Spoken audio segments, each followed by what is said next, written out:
mas não consigo.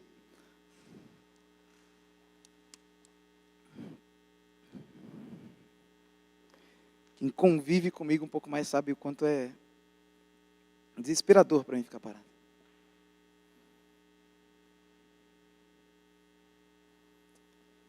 Mas, vamos lá. A gente já partilhou um pouco da palavra por meio da comunhão, por meio das canções, e agora a gente segue partilhando a palavra por meio de uma leitura do texto e de tudo que decorrer, né, dessa leitura nossa.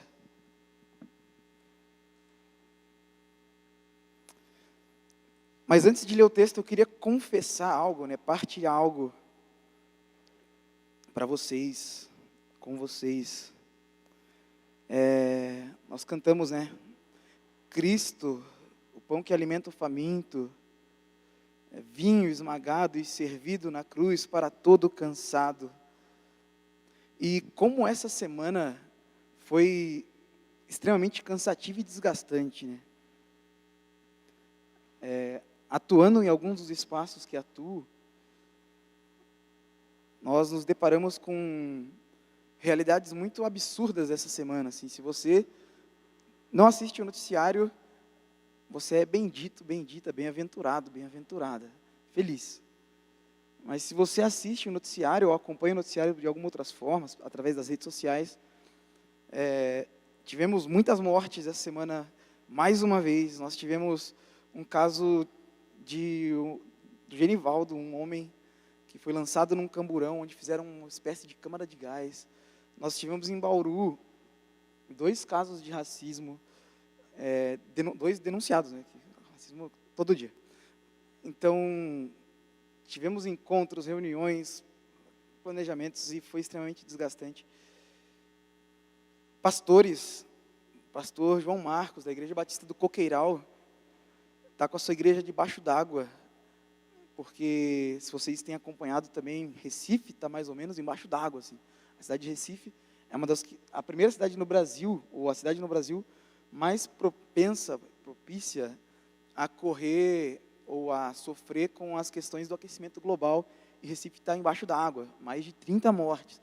E pastores e amigos que moram em Recife, que vivem em Recife, a gente em contato desse final de semana para cá, e eu me deparei, né, com a necessidade ou com a responsabilidade de partilharmos hoje um texto bíblico.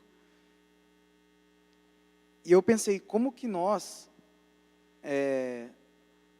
pastores, pastoras, pessoas de uma igreja, como nós convivemos com essa realidade, como nós falamos sobre essa realidade nos nossos dias. Como seria, para mim, impossível chegar aqui e abrir um texto bíblico que não tivesse relação com nada, assim, abstrato. Porque às vezes a gente gosta de abstrair, né? Faz bem de vez em quando, abstrair, inclusive. Mas é isso que eu queria partilhar com os irmãos. A dificuldade de nós compartilharmos leituras, de nós vivermos em comunhão, nas nossas comunhões, às vezes fingindo que está tudo bem, passando por situações coletivas, né? Porque se eu fosse bem egoísta, eu poderia dizer que nada disso me atingiu, né? Mas não consigo. E diante disso eu não consigo fazer uma leitura bíblica na qual nós não passaremos por alguns desses pontos. E na minha opinião, visão, entendimento, não tem porquê nós passarmos pelo texto bíblico que não toque a nossa vida. Então, esse é um desabafo, né? Uma partilha mesmo de cansaço, de momento, para que a gente leia o texto bíblico junto. E aí, a gente vai ler alguns textos bíblicos, porque o que eu quero que a gente pense hoje, que a gente faça hoje, é percorrer um caminho muito importante para a nossa tradição de fé. E eu tenho assimilado, né, cada vez mais, feito cada vez mais uma leitura, pensando nessa nossa tradição de fé, e de como 2 movimentos da nossa tradição de fé são importantes. O primeiro movimento é a memória. nós precisamos nos lembrar de muitas coisas. O texto bíblico fala isso o tempo todo. Lembre-se, lembre-se, lembre-se, lembre-se, lembre-se, lembre-se. E o outro passo, a outra relação que nós precisamos ter com a vida é a imaginação. O texto bíblico nos ensina isso o tempo todo. Imaginem, sonhem, são promessas de uma terra, promessas de um novo amanhã, promessas de esperança, promessas de liberdade, de libertação. Então nós vivemos a nossa vida no presente, mas nós só vivemos no presente, porque nós fazemos memória de um passado, e nós precisamos fazer memória de um passado, e nós sonhamos com o futuro, porque o presente deixaria de fazer sentido se não houvesse um ontem, e o presente deixaria de fazer sentido se não houvesse possibilidade de um novo amanhã. Tem um amigo que fala assim, né, que nós seres humanos temos essa capacidade de imaginar de lembrar, resgatar os nossos ontens e sonhar com novos amanhãs. Porque quem repete aquilo que sempre foi feito são alguns animais. Por exemplo, ele brinca, o castor. O castor sempre fez ponte. Todo mundo já viu o desenho, né? O castor faz ponte no desenho. O castor sempre fez ponte. O castor só pode fazer ponte. O castor não pode sonhar em fazer algo diferente. João de Barro faz sua casa de barro, naquele formato, naquela forma. O João de Barro não pode falar assim, vou construir aqui um condomínio fechado para os meus amigos e vou vender esses terrenos. Não. O João de Barro vive de uma forma, o castor vive de outra forma. Os animais vivem das suas formas específicas. Porém, nós seres humanos, nós podemos imaginar coisas novas a partir dos nossos ontens, das nossas memórias. E para isso, nós vamos ler alguns textos. O primeiro texto, que você pode abrir, ler, acessar, é em Êxodo 3. Êxodo capítulo 3, do verso 7 até o verso 10. E o texto diz o seguinte. Então, aqui é o encontro de Moisés, tá? Moisés e a sarça ardente. E a gente vai percorrer meio que a Bíblia toda, assim. A gente vai fazendo memória e vai fazendo imaginação durante a nossa manhã. Aqui Moisés se encontrando com a sarça ardente. E aí, Deus, presente naquela sarça ardente, segundo o nosso texto. Então o Senhor lhe disse, por certo, Moisés, que eu tenho visto a opressão do meu povo no Egito. Tenho ouvido o seu clamor por causa de seus capatazes. Sei bem o quanto eles têm sofrido. Por isso desci para libertá-los do poder dos egípcios e levá-los do Egito a uma terra fértil e esperançosa. É uma terra que produz leite e mel com fartura, onde habitam os cananeus, os hititas, os amorreus, os ferezeus, os heveus e os jebuseus. Sim, o clamor do povo de Israel chegou até mim, e eu tenho visto como os egípcios os tratam cruelmente. Agora vá, pois eu o envio ao faraó, e você deve tirar meu povo, Israel, do Egito. Então, se você lembra da narrativa bíblica aqui até o Êxodo, inclusive é importante a gente sempre reforçar, eu gosto de sempre reforçar, o Êxodo 3, o livro do Êxodo é o momento em que Deus entra na história, porque a nossa Bíblia está organizada um pouco diferente, por exemplo. Do Velho Testamento, o Gênesis foi o último livro a ser escrito. Assim. O Gênesis é o último livro a ser escrito. E está no começo, porque conta a Gênese, conta a narrativa da criação judaica, hebreia, do ponto de vista cristão também, né? A gente assume essa narrativa da criação. Mas Deus entra na história a partir do Êxodo. E Deus entra na história a partir de um povo que sabia que sua tradição, que os seus antepassados, se a gente lesse a continuidade do texto, Moisés vai dizer para o Senhor, assim, acho que lá no verso 13 isso, se eu for aos israelitas, ele disser, o Deus de seus antepassados me enviou a vocês, eles vão perguntar o seu nome. Então, o povo sabia que havia um Deus dos seus antepassados. O povo sabia que na memória, desde criança, a tradição era passada não de forma escrita como hoje, mas a tradição era passada por meio de uma contação de história.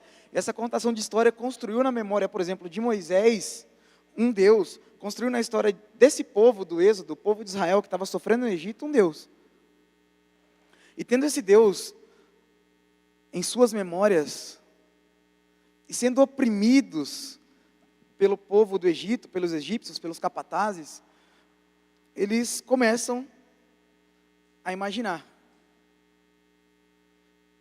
E se nós clamássemos, e se nós clamarmos para o Deus da nossa memória, para o Deus dos nossos antepassados, que a gente nem sequer sabe o nome, porque Moisés não sabia o nome de Deus aqui, o Deus que a gente nem sequer sabe o nome, para que Deus nos liberte.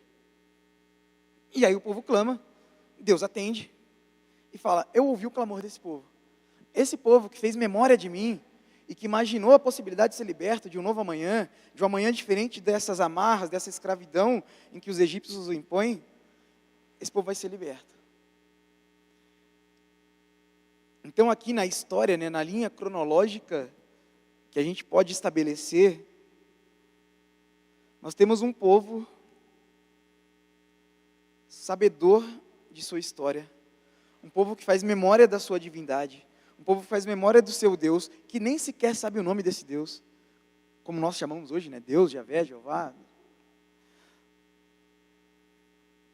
Mas eles conseguem imaginar novos amanhãs.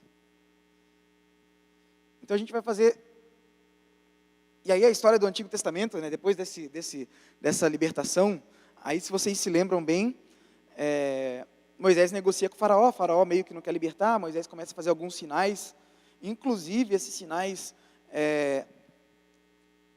contrapõem as divindades egípcias ali, e mesmo assim Faraó não quer libertar esse povo. Então Deus, esse Deus que ainda para esse povo não tinha nome, fala assim, então é o seguinte, eu vou matar todos os primogênitos do Egito, para libertar vocês.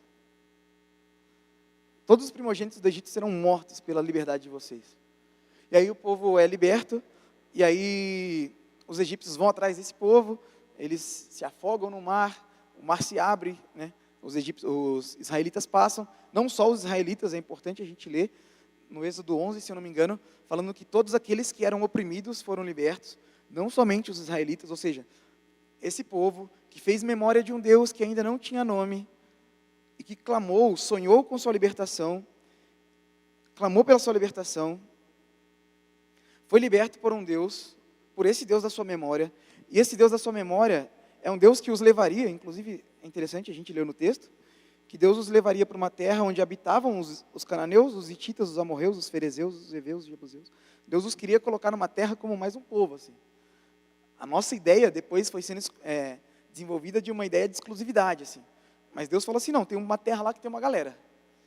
Vocês vão chegar lá, vocês podem chegar lá. Vocês podem partilhar essa terra com essa galera. É que a gente depois falou assim, não, a terra é só nossa, assim, né? Não sei de onde a gente tira essa ideia. Eu sei, né, na verdade. Mas era melhor não saber. Mas Deus queria que esse povo habitasse junto com esses outros povos, tanto que na hora da libertação, no momento da libertação, outros povos, não só os egípcios, foram libertos. O texto diz que todos aqueles que eram oprimidos pelo Egito foram libertos. E aí depois dessa libertação, desse caminho de libertação, Deus começa a dar leis, né? Esse Deus com o qual eles se relacionavam, e que para eles ainda não tinha nome, assim, pouco tinha nome, e que inclusive eram proibidos, né, de certa forma, de falar seu nome em vão ali. Deus começa a falar com eles assim, ó, lembrem-se de onde eu tirei vocês, lembrem-se da terra do Egito, lembrem-se do que acontecia com vocês, sigam, permaneçam fazendo essa tradição de memória, sigam fazendo memória de tudo o que aconteceu com vocês. Se eu sou o Deus da tradição de vocês, da ancestralidade de vocês, dos ancestrais de vocês, sigam fazendo memória sobre isso, e sobre essa libertação, e façam memória inclusive da forma com que vocês viveram no Egito, para que com as próximas nações com que vocês vão se relacionar, porque segundo a promessa Deus os colocaria numa terra onde havia outras nações, vocês não façam o mesmo que os egípcios fizeram com vocês. Não é para que vocês, hebreus, fiquem produzindo violência, produzindo escravidão, produzindo a falta de liberdade, explorando a mão de obra do trabalhador, não é para que vocês façam essas coisas. Façam memória. E aí se desenvolve todo o Antigo Testamento a partir daí. A gente tem muito exemplo de memória, mas a gente precisa pular alguns para dar tempo da gente se encontrar. E aí, depois de Moisés, que inclusive é uma figura messiânica, né, a gente vai para Jesus. Jesus de Nazaré, em Mateus, no capítulo 5, texto muito conhecido no Sermão do Monte. E aqui, dois momentos. O primeiro momento, o momento da imaginação. E da memória. As bem-aventuranças. Felizes são os pobres de espírito, pois o reino dos céus lhes pertence. Felizes os que choram, porque eles serão consolados. Felizes os humildes, porque eles herdarão a terra. Felizes os que têm fome e sede.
Para você.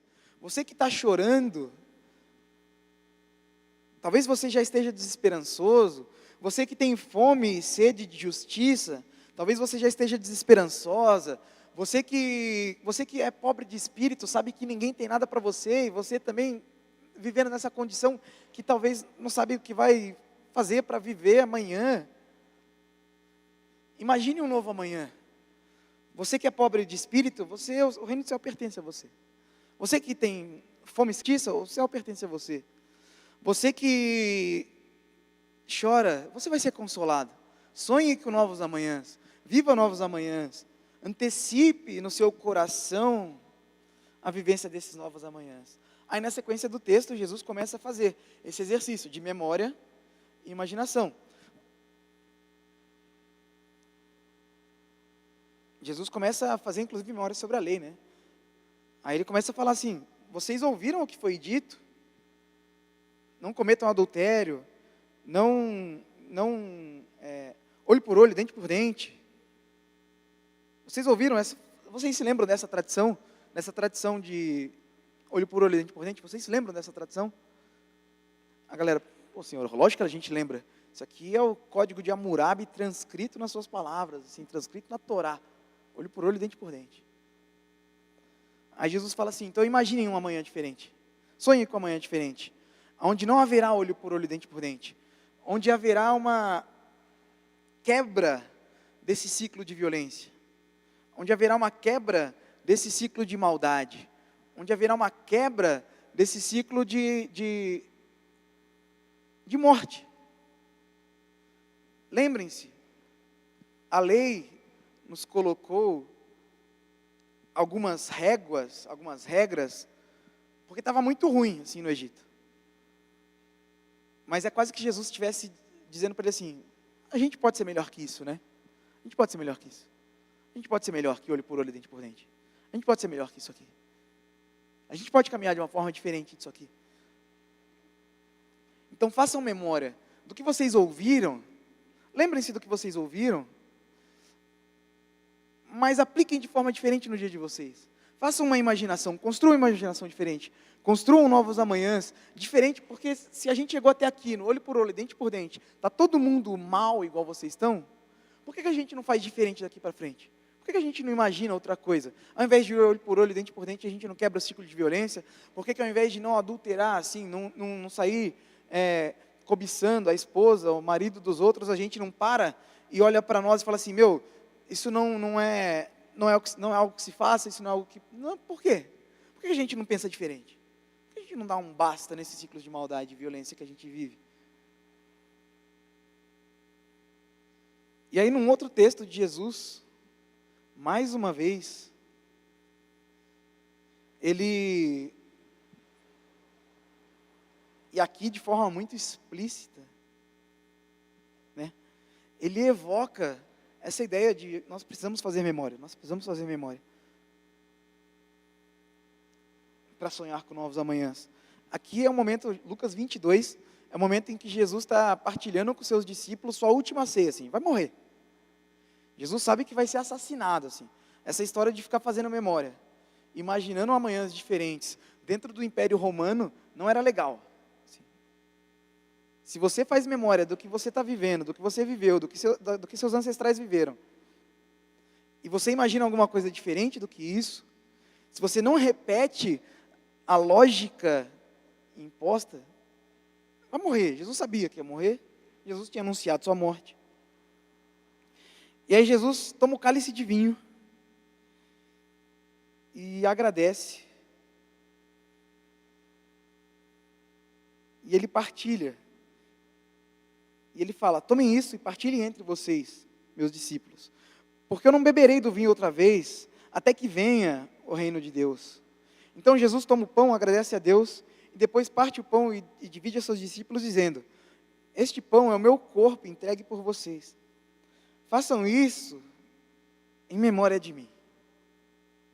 E depois da ceia, depois de comer, Jesus tomou o cálice de vinho e disse: esse é o cálice de uma nova aliança. Esse é o cálice da nova aliança, dessa nova forma de viver que eu venho ensinando vocês até aqui, confirmada com o meu sangue, que é derramado como sacrifício por vocês.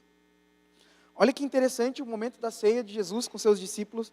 Jesus falando assim, ó, pega o pão, divide o pão e fala assim, ó, isso aqui é meu corpo.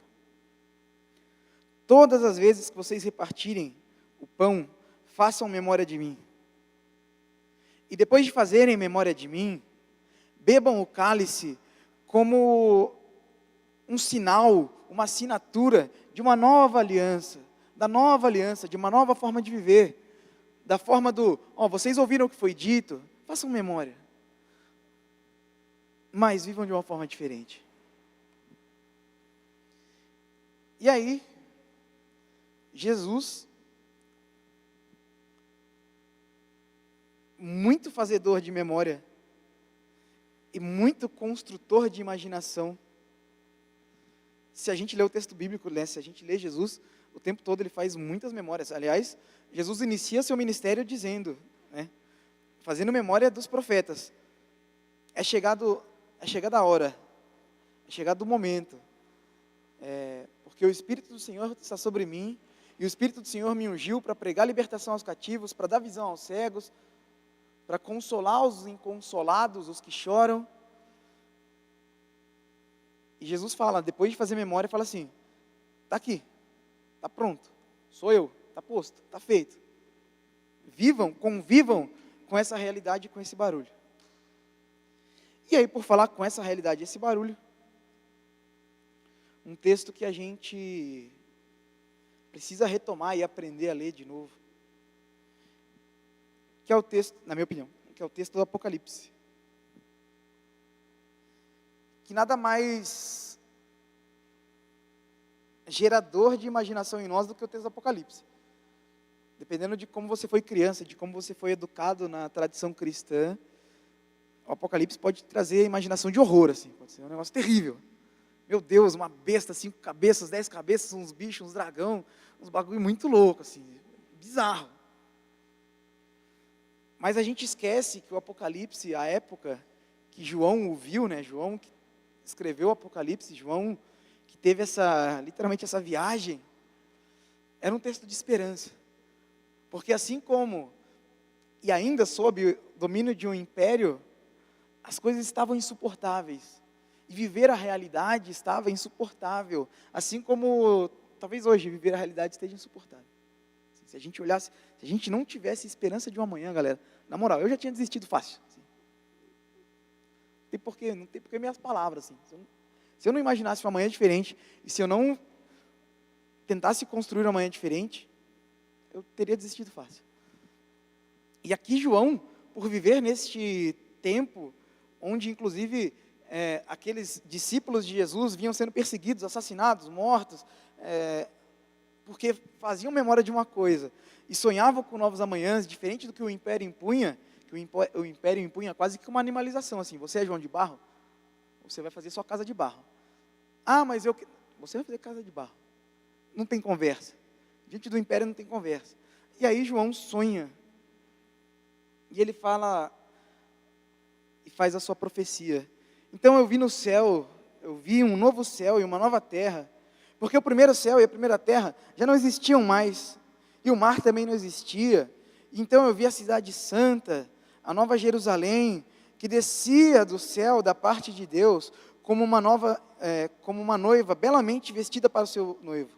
Então eu ouvi uma forte voz que vinha do trono e dizia: vejam, o tabernáculo de Deus, esse Deus do Egito, do Êxodo, da memória, o tabernáculo de Deus está no meio do seu povo.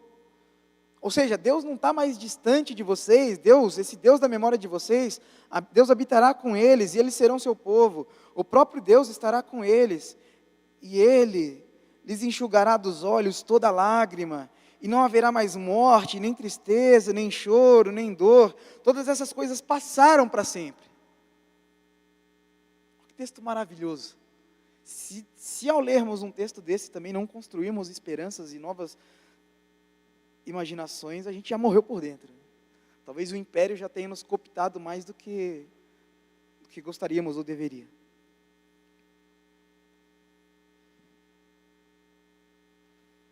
Uma cidade que e aqui é muito interessante, como Deus, o Deus que a gente crê, Ele é muito legal, assim. Se a gente vê lá com Moisés meio que negocia com Deus algumas coisas. Se a gente vê em outros textos, outras pessoas negociam com Deus algumas coisas, porque Ele é um Deus que ouve, inclusive, Ele entra na história porque Ele ouviu o clamor. Aí Deus, que tinha sua forma de organizar o mundo, conforme a nossa Gênese, era um jardim. No final dos tempos, no Apocalipse ali de João, nessa narrativa do Apocalipse, Deus traz uma cidade. Deus fala assim: vocês, seres humanos, se organizarem em cidades, ok, uma cidade para vocês. Uma cidade com um jardim no centro, conta o texto, maravilhoso esse texto. E Deus vai habitar com vocês na cidade, assim como era no jardim. Deus vai morar com vocês, no meio de vocês. Deus vai, como diz o texto, tabernacular, fazer tabernáculo, passear no meio de vocês, como Ele fazia no jardim. E quando vocês construírem, quando nós que imaginamos o Apocalipse de João, construirmos esse caminho, porque é isso que Jesus nos ensina, nós precisamos construir este caminho, assim como João Batista preparava o caminho para Jesus. Deus, passeando no nosso meio, Deus, a nossa esperança de libertação da escravidão no Egito. Deus, a nossa esperança de libertação, a memória da nossa libertação do Egito. Deus, a memória da nossa libertação do Império Romano. Deus, a memória da nossa libertação de muitas coisas que já fomos libertos. Vai passear no nosso meio. E Ele diz que nós podemos e nós devemos, o Apocalipse de João nos incentiva a sonhar com um tempo onde toda lágrima vai ser enxugada e não haverá mais morte, nem tristeza, nem choro, nem dor. E a parte final é muito interessante, porque todas essas coisas passaram para sempre. Não é que elas vão passar, não é que elas passarão, elas já passaram. Então, por que faço essa leitura? E por que insisto, desde há um tempo atrás, a gente vem conversando sobre isso, essa ideia de fazer imaginação. A gente, se eu não me engano, foi no nosso aniversário de 2019, 2020, não lembro direito. Assim, o que você sonha, por exemplo, para a nossa igreja de comunidade? O que você imagina? Diante da memória que você tem aqui, o que você imagina para a nossa igreja de comunidade? Diante da sua vida, você tem memória da sua vida? Às vezes a gente esconde algumas memórias e precisa buscar novas imaginações na terapia, é importante. Porque você faz algumas memórias que não são legais, tem algumas memórias que não são legais e não sabe trabalhar com elas. Vai trabalhar na terapia, importantíssimo, fundamental. Mas na sua vida você tem algumas memórias, você construiu memórias, você tem memórias da sua vida. O que você imagina de novo na sua vida? ninguém está dizendo, eu não seria maluco, né, porque eu vivo nessa realidade, em dizer que a nossa memória vai se concretizar de primeira e belamente. Não é isso. Mas se nós não sonharmos com novos amanhãs, cabe a nós desistirmos. Assim. Aliás, se nós não sonharmos com novos amanhãs e não fizermos memória do que aconteceu conosco até aqui, a gente pode jogar a Bíblia fora, botar fogo, a gente pode fazer qualquer coisa assim, porque não está servindo para nada, assim, se a gente não tiver novos amanhãs. Então, fazer a memória e imaginação é a nossa jornada, precisa ser a nossa jornada como um povo. Nós, que somos esse povo, pessoas, e conhecemos pessoas, e convivemos com pessoas, lembrem-se, façam memória do que aconteceu no Êxodo. Deus está nos libertando não para um lugar de exclusividade. Deus está nos libertando para conviver com outros povos e outras pessoas. Aliás, inclusive, quando Deus nos liberta, traz junto outros povos e outras pessoas. Então, e esses povos e essas pessoas, são povos e pessoas que foram escravizados por seus sistemas, escravizados por sua realidade. Hoje, hoje talvez você trabalhe com um negócio que você não curte, assim, eu não gosto, quero fazer outra coisa. Mas talvez a sua realidade, a realidade que nos é imposta, né? Nós precisamos ter dinheiro para sobreviver. Não há partilha, há pouca solidariedade. Talvez a realidade que você fala assim, a realidade me pressiona a ficar fazendo a mesma coisa. A realidade me empurra a fazer a mesma coisa. A realidade me faz fazer a mesma coisa. Esse sistema que a gente vive, o nosso modo de viver, me empurra para um lugar comum, para um lugar da igualdade. E não igualdade fraterna, tá? Uma igualdade de repetição. A gente fica repetindo história, estamos repetindo história, repetindo história, repetindo história, repetindo história. Então a nossa jornada de memória e de imaginação é a nossa jornada como um povo, escravizado por esses nossos sistemas, punidos por esses nossos sistemas, vigiados por esses nossos sistemas, empurrados contra a parede, encurralados por esses nossos sistemas. Mas nós precisamos ser sonhadores de uma liberdade, de uma libertação. Clamando, e nós precisamos clamar, fazer memória do nosso Deus, falar assim, Senhor, o Senhor que libertou aquele povo no Egito, o Senhor que é o Deus de Abraão, Isaac e Jacó, porque ele não tinha nome, inclusive, ele era conhecido como o Deus dos patriarcas, Deus de Abraão, Isaac e Jacó. O Senhor que é um Deus que, eu não sei nem o seu nome direito, vem nos socorrer. Nós clamamos por socorro, nós clamamos por um novo caminho, nós clamamos por uma nova lógica, e aí um novo caminho, uma nova lógica de viver nos é dada. Lembrem-se da forma com que vocês viviam, quando vocês eram repetidores da escravidão. Lembram como vocês viviam? Quando vocês eram repetidores da morte. Lembrem-se como vocês viviam, quando vocês eram repetidores da exclusão, da indiferença. Lembrem-se, mas sigam por esse novo caminho, vivam essa nova lógica, façam memória das dores de vocês, para que vocês não reproduzam essas dores sobre outras pessoas. Façam memória das dores de vocês, das angústias de vocês, para que vocês não reproduzam isso sobre a vida de outras pessoas. Você sofreu, não faça sofrer. Se fez sofrer, peça perdão. Em nome de Cristo, como Cristo fala no partir do pão, até a consumação do século, até esse tempo que não vai haver dor, não vai haver morte, não vai haver choro. E a minha oração, diante de uma semana como essa, né, que eu confessei a vocês no início, uma semana de violência, de repetições de violência, de repetições de dor, de repetições de angústia, feitas por esse sistema que empurra as pessoas para fora da sua borda, para a morte. A minha oração é para que o Espírito Santo, a divina ruá impiedosa, impetuosa de Jesus, sopre com força, com violência sobre esses sistemas de morte para a nossa liberdade. Para que nós consigamos construir memórias e para que nós consigamos libertar uns aos outros, até que não haja mais dor e que não haja mais lágrima.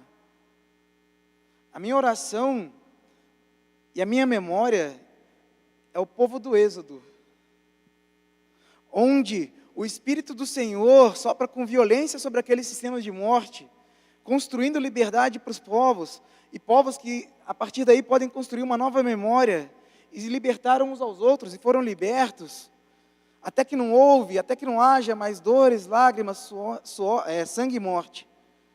Que sobre os faraós deste mundo, e os seus servos, pese a morte, para que nós, povo sofredor, marchemos no mar aberto, mar que afoga e traga todo aquele que é dono, repetidor, opressor de um sistema de morte. Porque nós, o povo da tradição bíblica, da tradição cristã, da tradição de Jesus de Nazaré, nós podemos imaginar um mundo diferente. Nós podemos olhar os que choram e dizer assim, você vai ser consolado. Nós precisamos sonhar com um mundo diferente do que nos é dado. Nós precisamos abrir o texto do Apocalipse e falar assim, é isso aqui que eu quero construir, é isso aqui que eu preciso construir, é isso aqui que eu estou construindo no meu cotidiano. E nós precisamos olhar para as pessoas que reproduzem esses sistemas de morte e apontar o dedo na cara delas e dizer, diferente de vocês que reproduzem os sistemas de morte, no nome de Jesus, em memória de Jesus, fazendo memória do corpo e do sangue de Jesus, nós podemos sonhar. Nós podemos sonhar. Nós precisamos nos afirmar como um povo que reimaginará a realidade, onde não haverá mais lágrima, onde não haverá mais tristeza, onde não haverá mais dor. Porque se a gente vê dor, tristeza e lágrima acontecendo, sendo reproduzida, sendo produzida, sendo efetivada e efetuada na nossa frente, nós cruzamos os nossos braços, nós rasgamos a tradição de Jesus. Por isso eu insisto, que nós façamos memória da tradição de Jesus, que nós façamos memória da tradição bíblica, dos textos bíblicos, para que nós possamos imaginar novos amanhãs. Porque não dá mais para a gente viver como está, assim. Não dá. Não dá nas menores coisas, assim. Metade da população brasileira vive em insegurança alimentar hoje. Não sabe o que vai comer amanhã. E não é entre nós, assim. Provavelmente todo mundo aqui saiba o que vai comer amanhã. Sabe que tem almoço hoje. E onde estão então as pessoas no nosso meio? Porque se metade da população brasileira não sabe o que vai comer amanhã, como que todos nós sabemos o que nós vamos comer amanhã? E a gente às vezes não faz nada.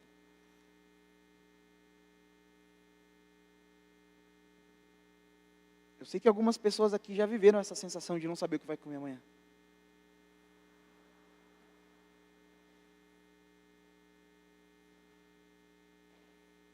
Ontem, num encontro, eu ouvi uma irmã contando uma história de violência que ela sofreu. Assim. E a gente estava lá, reunido por ela, inclusive. Mas quantas pessoas mais vão precisar passar por violências sem que a gente imagine um novo amanhã, ou novos amanhãs para essas pessoas? E que a gente haja nessa direção, né? Porque imaginar um novo amanhã é muito legal da minha casa. Mas a parte que Jesus fala, por exemplo, felizes vocês, os que serão perseguidos por causa da justiça, essa é um pouco mais pesada.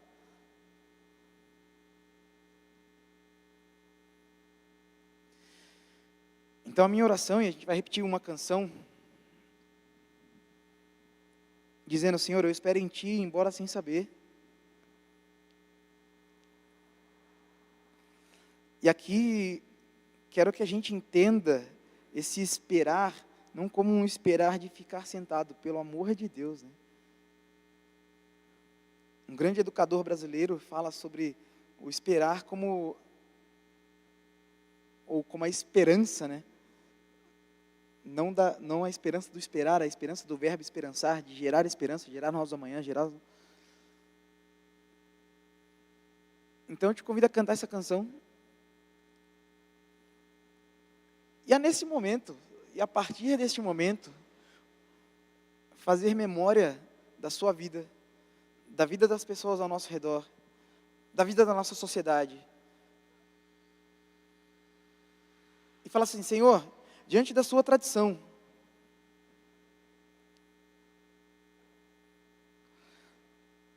e a gente poderia fazer algumas memórias muito interessantes aqui, tá?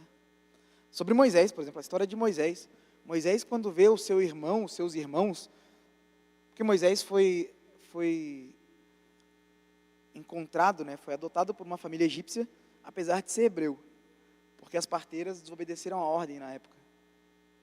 Aliás, porque a gente precisa fazer memória de algumas desobediências, inclusive.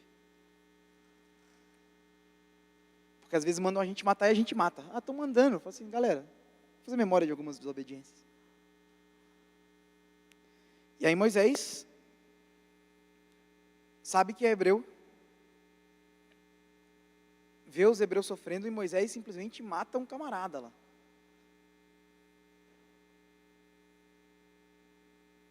E o mais engraçado é que eu não encontrei no texto bíblico, em momento nenhum, Deus falando nada para ele assim. Ele foge com medo de ser morto, porque aí também, né? Mas Deus nem falou nada para ele assim. Talvez Deus tenha entendido a indignação de Moisés, nesse momento. Sei lá. A gente pode discutir essa memória e fazer uma imaginação sobre isso. Então eu te convido a cantar. Eu espero em Ti, Senhor, embora sem saber.